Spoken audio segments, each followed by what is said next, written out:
Hi, everyone. I think we are good. Oh, so a little bit late. My apologies. Hopefully, everyone can hear me out there. My name's Heather. I'm grandmother Florida Mayo's daughter, and it's been a while since we've done a live, and I kind of feel like it's super important because there is a lot of stuff going on, and I felt like it was important to take some time to go over what we're doing and what's happening in the world.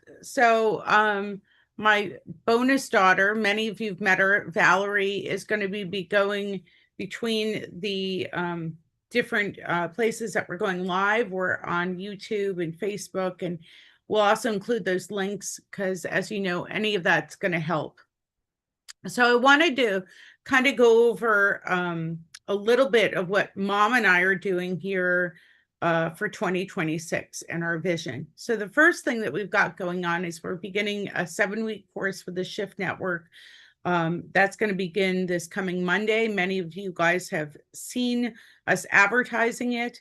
One of the things that Mom really wanted to talk about was the fact that she's closer to 80 than 70. With that age, comes certain realities. I don't know how many more times Mom might be doing one of these 7-week Shift Network courses. So if you have the opportunity to join us, we really hope you can. And the Shift Network is so good about offering scholarships. They have them up to 40%, as I understand it. And you just fill out a little scholarship form and request that. So that's a really sweet thing that can be done. In March, my mom was invited to the Gaia-Sphere Immersion Conference. So we're going to be in Boulder, Colorado. And we have a few people also joining us volunteering. We're going to share some seeds while we're out there, and Mom will be speaking at that event. Again, that's March 14th and 15th at the Gaia-Sphere Immersion Conference. And then we'll have a link where you can get tickets. And then there is also a promotion going on with Gaia, a 50% off promotion. We'll include that link as well. And then in April, we're going to be going to Michigan with the Grandmothers of the Eternal Flame. We're going to include my friend Jalila or Christine's information that you can email her alongside myself, my mom. We've got grandmother Taiha from New Zealand, grandmother Ayla Paul, and grandmother Davy Tide. Again, that's our little group, Grandmothers of the Eternal Flame, and Fenua and Jalila, of course. In May and June, we're hoping to do that renewal and repair of the path. But with that, we have, I think since the end of last year, we've lost a lot of donors. So we're kind of thinking of new ways to revamp our program, our membership. Leanne is going to try to do monthly little seed talks or seed meditation. So we're going to include the link to the first one she's done, and we're going to be recording another one this Sunday. And then my mom has also said that she is willing to do these monthly calls, and myself and Valerie are also going to be doing some stuff. So we're going to be giving that free to members, people that have reoccurring donations to the path. Otherwise, they'll be on a paid platform for the talks that Mom does. But if you join with a reoccurring membership, $10 or more, and also the Shift Network has one of Mom's 7-week courses that they're gifting for those memberships of $10 and more. So always know that if it is something that you're interested in attending, but you just can't, all you have to do is email me and we are going to make it possible. If you look on Mom's YouTube channel, there's some incredible free wisdom teachings. We also have them on Love and Light as well. And we have weekly free blogs that we really put a lot of effort into. So, and then in November, we're going to do Guardians of the Sacred. We'll be having those tickets up for sale, the early bird tickets here probably the second week in February, if not sooner. Guardians of the Sacred, the second illumination, awakening the heart of humanity. And so let's talk about what's happening in the world. So on January 26th, Neptune left Pisces and entered the fiery realm of Aries, marking the beginning of a rare and powerful 13-year collective cycle that's going to shape our spiritual, emotional, and cultural landscape. It's going to go through 2038, 2039. So this moment is more than an astrological event. It's a threshold, it's a crossing, a turning of the great wheel of consciousness. So let's think about Neptune for a moment. It governs our dreams, spirituality, compassion, illusion, faith, and divine mystery. And then you've got Aries governing birth, courage, identity, and sacred will. So when these two energies unite, humanity is invited into a profound evolution, moving from spiritual dreaming into spiritual embodiment. So it's going to be a beautiful time, I hope.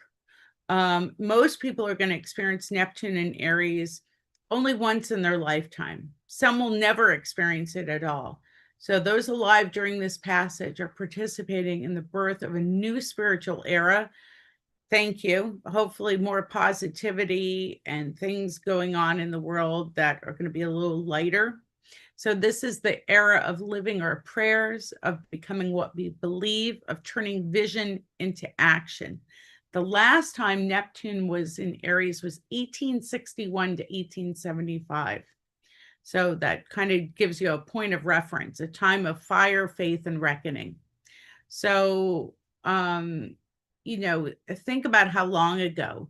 So why Neptune in Aries is so important. Neptune takes approximately 165 years to complete one journey around the zodiac. When it changes signs, it reshapes collective consciousness for more than a decade. The last time Neptune traveled through Aries, as I mentioned, was 1861, a period marked by radical social change, spiritual reform movements, and the reshaping of collective identity. So this is happening, and this transit's really going to invite humanity to move from that passive spirituality to active service, shift from our virtual ideals to embodied values, transform our inspiration into meaningful action, and reclaim some personal and collective sovereignty, and align courage with compassion. I think we could all use a little more compassion and peace as well. So it's a beautiful time. Neptune in Aries, the age of courage, and it's going to be about our spiritual courage, our authentic identity, inspired leadership, embodied purpose, and conscious action. So along with this, as I mentioned, how rare it is and how blessed we are to be alive. Neptune in Aries may affect you personally. You may feel called to clarify your life purpose, take brave steps toward your dreams, release false identities, speak your truth more clearly, and align work with soul and serve your community more actively. So along with this, we also have on January 31st, that's tomorrow night, we have something, and I was reading about this, Saint Brigid, and Saint Brigid's Day is also February 1st, Imbolc. But the one thing that I found really interesting was how they celebrate Saint Brigid's Eve on January 31st. So I just wanted to talk about this. So families would smooth the ashes in their hearth before going to bed. Then they place their finest scarf or shawl, and we all know how much my mom and I love prayer shawls. We have some in Love and Light, and when we do events, we try to come up with a prayer shawl for that event. So take a look at our prayer shawls. So again, on the evening of January 31st, tomorrow night. You find a scarf or prayer shawl or cloth. You put it outside on a windowsill, doorstep, or near the front door. And folklore tells us that Saint Brigid passes by during the night and blesses the cloth as she goes. In the morning, the garment is carefully brought inside, sometimes needing to be dried after a rainy night or snowy night if you're here in Boise, and stored safely. Though not too safely, may be needed again, for it is believed to carry healing power, capable of soothing headaches, sore throats, and other ailments. And when the hearth is checked, now I don't have a hearth, and we do have like a little outdoor little fire pit, so we might be doing something like that in the evening of the 31st. If any mark or dent appears in the ashes, okay, so you've smoothed out the ashes in your hearth or in your fireplace. And if you notice, this reminds me of like a little duende story or something. If you notice any mark or dent in the ashes, it is said to be a sign that Saint Brigid has visited and left her blessings upon the home. So let's talk about, now we're moving into February 1st, 2026, in Imbolc 2026. So Imbolc marks one of the most tender and sacred moments in the wheel of the year. It's a quiet threshold between winter's deep rest and spring's first awakening. I can't wait for spring, personally. This is my first time back in Boise for winter time, and it has been a little difficult for me between what's going on in the world and just the seasonal depression. And it's just one of those things I struggle with. Not enough sunlight and sun being outside. So it's celebrated from sundown on February 1st through February 2nd. And it invites us to that subtle magic of becoming. So, I think it is, as we are thinking about moving into spring and we're in the midst of winter, it's thinking about how life is stirring, hope is awakening, and that light is returning. So Imbolc reminds us that transformation does not arrive with fanfare. Often it begins with silence, in darkness, in hidden places where seeds prepare to rise. So, set that intention, think about what you want to bring to fruition for the spring. Okay. The word Imbolc actually comes from an old Irish word meaning in the belly. It's a reference to the pregnancy of the ewes and the fertile stirring of life within Mother Earth. So that's kind of a sweet little metaphor to think of, and you'll often see that depicted with the pictures. I was thinking of a funny saying my mom would say about the ewes. So it is, really thinking about this sacred season of incubation. Our dreams are forming, ideas are gathering strength, our intentions are finding those roots, thinking of it kind of like planting those seeds, waiting for winter to leave and spring to come. And, each sunrise is slowly going to get a little bit longer. Each day is going to carry a little more warmth, and each moment is going to hold a little more promise. So it's really a celebration of hope returning, not suddenly, but faithfully. So I just love that. And I love what Brigid stands for. She is the beloved Celtic goddess, healing, fire, poetry and music, fertility and protection, and prophecy and wisdom. In ancient mythology, Brigid was a fire goddess whose eternal flame symbolized inspiration, creativity, and divine presence.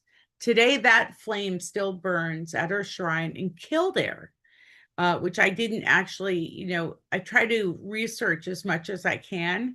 So that's definitely on my to-do list to go visit, honoring both the goddess and the saint. So that's really a beautiful representation. You can think of her as the warmth of the hearth, the wisdom of the heart, the fire of creative spirit, and the courage to heal and begin again. So we are going to be moving into that beautiful season in Imbolc, bringing us associated with cleansing and renewal. Great time to do some sacred bathing. And then shortly coming up on that is going to be the new Chinese New Year, where we're going into the fire horse. So what I've been doing for myself is trying to get rid of clutter, just do like early spring cleaning. Okay. It's a great time to take any spiritual baths, and begin. I know my husband's beginning thinking about his garden and his seeds and what he's going to plant this year.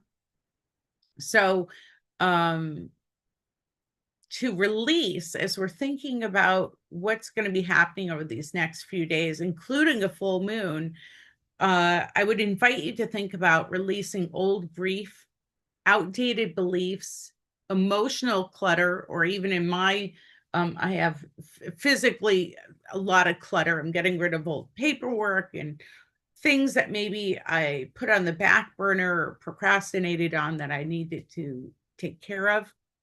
And that winter heaviness. So we want new life, new intentions to have space to grow. Okay. So just as nature clears away any dead leaves for new shoots, we're asked to clear away what no longer nourishes us.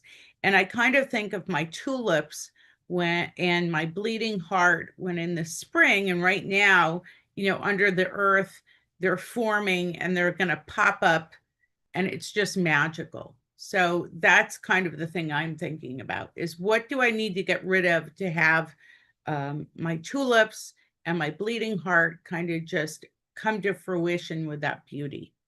So, it's tending some small beginnings. Okay. And it's not a time for rushing right now. It's a time for protecting, and again, like those little early bulbs pushing through the cold soil, our intentions are tender now. They need our patience, they need our faith, gentle attention, and encouragement.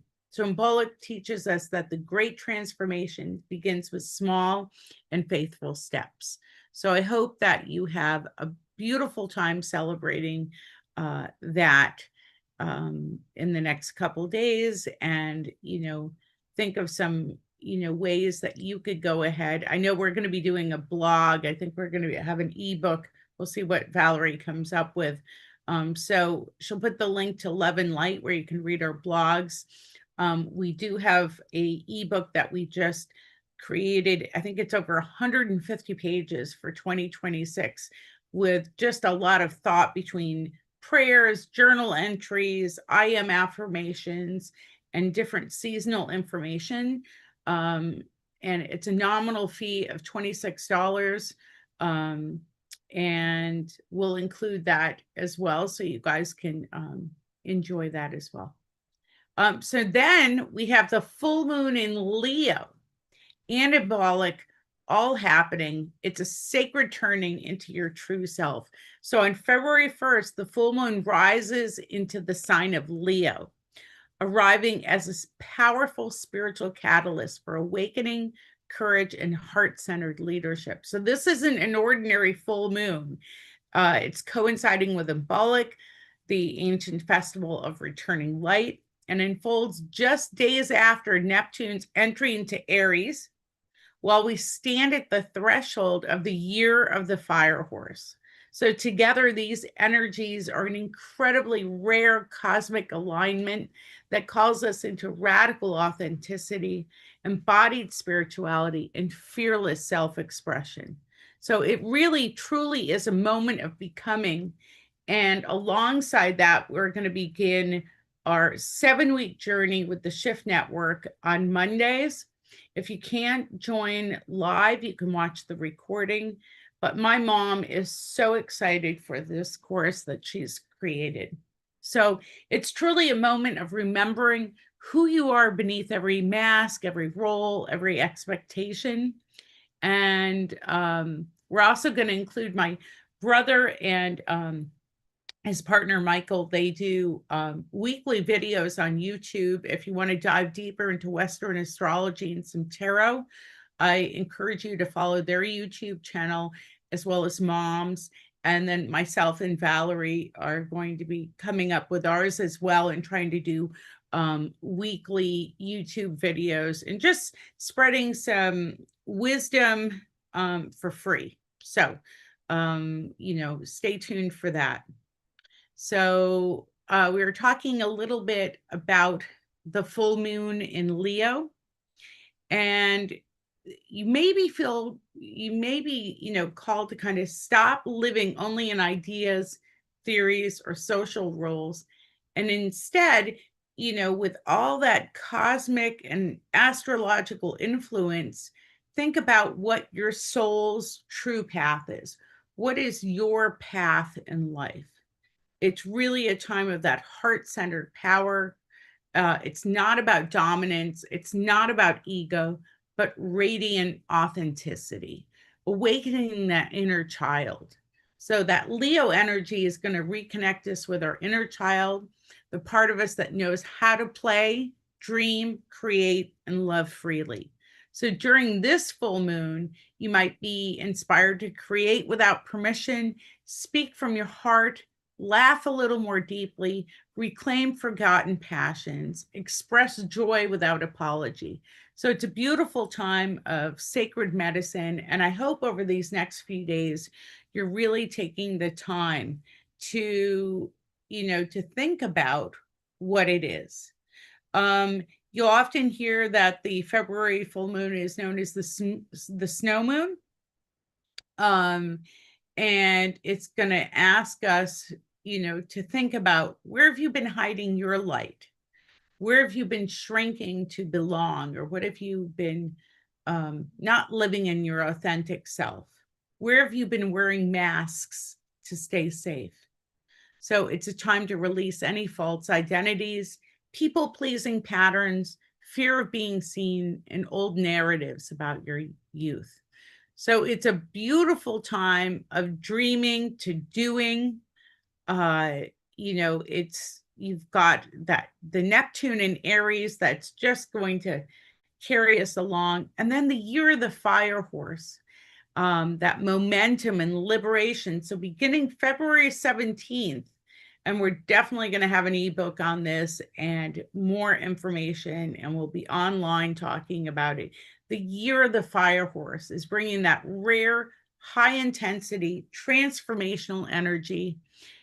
It only occurs once every 60 years. So between Neptune and Aries and the year of the fire horse, we really are living in some special times. Let's hope that we collectively bring the world into a more positive place, something with less chaos, less divisiveness, more, I feel like just more peace. I get so inspired watching the monks and the puppy doing that walk of peace, or to me, people practicing their right to collectively protest and stand up for things that they believe in a peaceful manner, I think is inspiring to me. That, we're all called and inspired by something.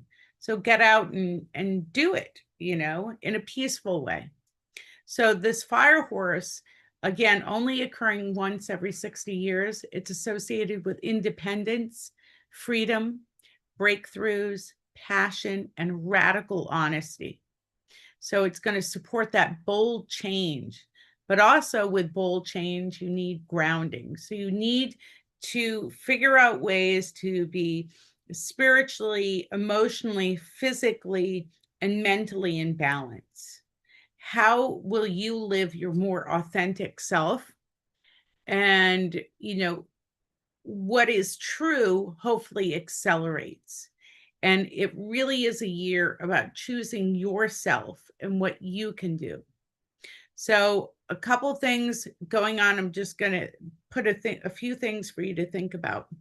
When we weave together these energy, let's think of that Leo full moon where you step into your light. Imbolc, about purifying and preparing. Neptune in Aries is all about living your spirituality. And the fire horse is moving boldly forward. So we're all being called out of the shadows. We're being called out of old expectations, out of inherited limitations, and into our true nature. So it's not about becoming someone new. It's really about remembering who you've always been. So a few things to reflect upon before we end. I ask yourself, what part of me is ready to be seen? What am I no longer willing to pretend? And how can I lead with my heart? Where am I being invited to act with courage? And what dream is ready for embodiment? And I'm going to just encourage you again, please take a look at the links.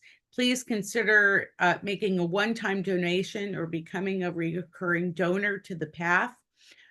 We are able to offer all these things to you because of the path, which my mom founded, our nonprofit. Whether it's bringing events together like we did for Guardians of the Sacred, or when we bring elders from around the world, okay, it really is helps bring that wisdom, helps preserve the seeds, it helps everything that we are doing and the messages, all of the posts that we do, the newsletters, the free offerings. When you make a one-time donation or become a member, you're helping sustain us. If you decide to join us on my mom's 7-week course with the Shift Network, that's another way of helping support the path, because we get a small affiliate commission. We promote all the Shift Network courses. They've got so many good courses coming up. Or when you attend an in-person event like the Gaia Sphere event, or in Michigan, or in November, if you're thinking about joining us for Guardians of the Sacred. These are all different ways that you help support the path, which my mom founded. So please think about joining our mailing list if you're not on it. And please follow us on our social network platforms. And I hope everyone has a beautiful, beautiful time. Before we close out with a prayer, I really was so intrigued by the Saint Brigid shawl that I came up with a little blessing ceremony. So maybe you'll try it on the evening of the 31st. So think about, you want a prayer shawl, scarf, or a soft cloth, a candle. My suggestion would be white or green, a quiet moment, and maybe optional some prayer beads, a crystal skull, or a flower. So what you're going to do is you're going to light your candle. You're going to sit quietly and take 3 slow breaths. And you're going to place that shawl across your lap, your hands, or on your shoulders. And you're going to say softly, I open my heart to blessing, healing, and renewal. You're going to set that intention, hold the shawl, and whisper your prayer.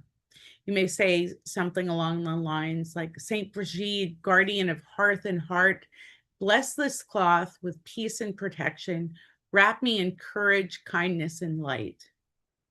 And you're going to place the shawl outside before bed, on a windowsill, by your front door, on your porch or balcony. Make sure that if you live in someplace windy or something like that, some clothespins or something like that, tying it on a branch or something like that. I'm going to put mine out on my favorite tree out back. And I'm probably going to pick more than one of my favorite prayer shawls that my mom gave me. So in the morning, you're going to bring that prayer shawl inside, hold it to your heart, and say, thank you for this covering of grace. Let it dry if you live someplace where you get snow or rain, and keep your shawl for this year in a special place, and use it when you need comfort, when you're feeling ill, when you need courage, or you're praying for others, or you're resting or meditating. Wrap it around your shoulders and remember you are held, you are protected, and you are loved.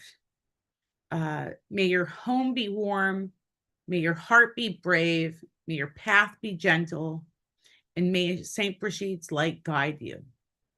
And I want to ask everyone, this was one thing that Mom and I were talking about. We were going to set up a little part or a day when people can add a name for a prayer circle or us to collectively join in prayer for those people that need it. And we have a few good friends and family members going through some really difficult um, circumstances, health circumstances. So I just, if you want to join me in just sending the prayers out for those people that need prayers for healing or not living in a peaceful place or anything that they're going through that they just need some extra prayers.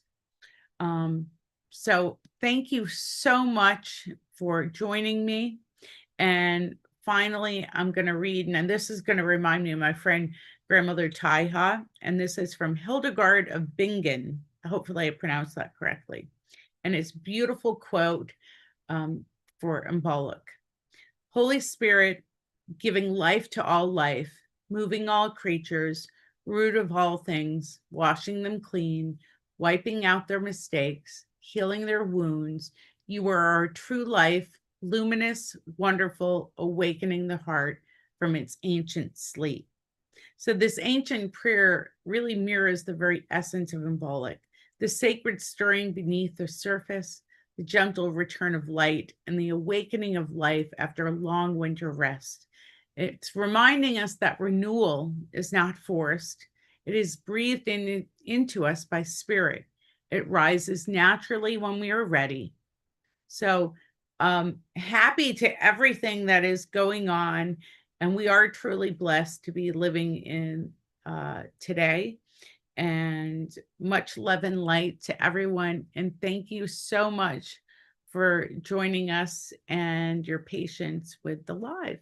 So many blessings of love and light. Thank you. And we're going to do it again. I think we're trying to do these weekly. So I'm going to get a little bit better of learning my restream. So